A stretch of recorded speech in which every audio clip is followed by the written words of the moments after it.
Oh non, pas encore le carburateur. Eh ben si. Non, ça va pas porter que sur les carburateurs.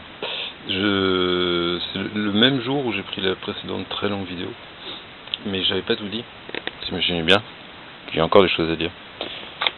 Je sors d'une séance de shooting d'une demi-heure où j'ai dû prendre 300 photos qui doivent être toutes inexploitables. C'est pas grave. Je voulais avoir une trace. Parce que j'ai décidé que la première apparition de Arthur Zanadar sur le web se déroulerait par le biais de ses carburateurs. Alors, je vais pas vous faire l'article, vous avez suivi des cours. Ce qui est rare est précieux, mais l'inverse n'est pas forcément vrai. Zanadar est précieux, mais totalement inutile. Donc comment arriver à faire concilier le précieux et l'inutile? Donc arriver à faire tomber des sous, c'est tout un art de la non-communication. L'art plutôt de la sous-communication.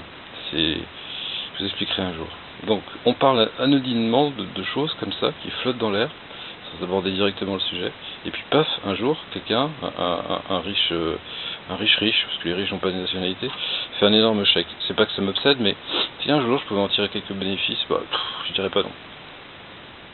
J'ai quand même oublié de vous dire que, ici, dans ce tube, j'y ai placé, oui, dans ce tube là, j'y ai placé un morceau de gaine Téflon. C'est ce qu'il y a à l'intérieur des gaines que j'ai acheté aujourd'hui. Parce que j'en avais que 43 mètres et il m'en fait 60 en fait. Voilà. Alors, il existe autant de finitions de gaines que de fabricants de gaines. C'est effroyable. C'est vraiment effroyable. À l'intérieur de cette gaine, il y a, là, on voit un peu, il y a une gaine en téflon. Cette gaine en téflon, je l'ai récupérée et je l'ai glissée à l'intérieur du tube en inox pour assurer un glissement optimum. Et puis je tenais aussi à vous signaler, alors ça c'est un autre carburateur de BM, un peu plus récent, mais qui est sur le même fonctionnement, enfin ce même type de...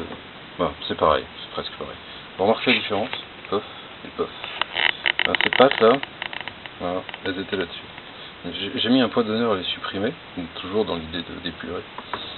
On ne les voit absolument pas, mais vous remarquerez à quel point c'est pas trop mal fait pour une fois. C'est pareil, ça m'a pris une journée à faire. Le genre de détail qui sert à rien, parce que j'aurais très bien pu les laisser. Mais, non, je pouvais pas les laisser. Alors c'est long. C'est long. Je vais vous montrer un truc. Quand qualité rime avec simplicité. Ah, ça je vous ai déjà montré. C'est une de mes durites de frein faites maison. Voilà.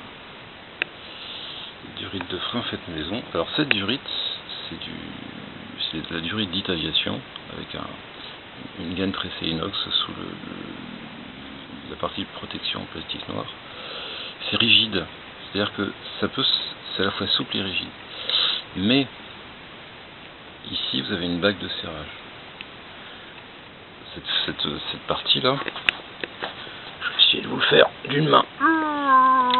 Voilà. Vous voyez, quand la fourche remonte, la gaine en fait se ploie. Eh ben, si jamais les deux bagues en haut et en bas sont parfaitement alignées, la durite se plie très exactement dans le sens de la marche. C'est-à-dire qu'elle ne se tord pas. Elle ne se tord pas à droite ou à gauche. Ce qui veut dire que malgré l'extrême proximité, j'espère que vous aurez assez de lumière et que vous ne dormirez pas encore, l'extrême proximité entre cette durite et le support de garde-boue, eh bien la durite restera droite, elle ne frottera pas. Donc elle est ni trop longue, surtout, et malgré le fait qu'elle soit courte, elle ne frotte nulle part, et elle reste rectiligne. Ça c'est la démonstration que lorsque le boulot est bien fait, vous avez besoin d'un minimum d'éléments. Parce que souvent les durites qui sont trop longues, elles se promènent partout. Et ici, bon, j'aurais été certainement contraint, si ça avait été mal fait, de mettre un petit système qui guide la durite. Voilà. Et là, il n'y a pas besoin. Ce qui fait qu'on arrive à un nombre assez réduit d'éléments. Il n'y a rien qui ne vient parasiter la ligne générale de la machine par des petits bidules pas nécessaires, si c'est bien fait. Donc, qualité rime avec préciosité. Retenez bien cette maxime. Voilà. C'était un peu long, mais comme vous le savez, nous avons déjà eu cette conversation, je jette les canons zanadarisme par le biais de ces deux motos. Donc j'expérimente. Alors ces trucs là, j'ai pris 300 photos. Je vais très certainement en mettre quelques-unes sur un site internet qui ne permet pas la copie des photos. Et je voudrais juste qu'il y ait une trace sur internet. J'ai pas la moindre idée de ce qui va se passer. Si, j'en ai une bonne idée, c'est-à-dire qu'il ne va certainement rien se passer. Mais je voudrais inoculer une infime partie du zanadarisme sur le web,